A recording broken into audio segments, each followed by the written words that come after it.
Vittorio Veneto è pronto a spalancare le porte e ad abbracciare virtualmente i paracadutisti che domenica si riuniranno per il 28° raduno nazionale del Corpo. La città simbolo della Grande Guerra torna dunque protagonista nel centenario dalla fine del primo conflitto, in attesa del 4 novembre con le celebrazioni che chiuderanno questo 2018 interamente dedicato al ricordo delle migliaia di caduti nei combattimenti. Credo avremo un record nazionale difficilmente battibile di fare 5 raduni nazionali, uno Triveneto, nell'arco di praticamente 6 mesi. L'obiettivo della nostra amministrazione è sempre stato quello di valorizzare appieno l'anno del centenario. Saranno due i momenti che segneranno la giornata di domenica, una prima parte con la cerimonia civile che vedrà sfilare le 135 sezioni dell'Ambdi provenienti da tutta Italia, poi a seguire quella militare con la presenza della bandiera di guerra. Per commemorare gli eroi che 100 anni or sono ci hanno consegnato un'Italia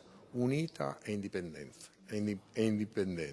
Unità e indipendenza sono per noi valori fondanti.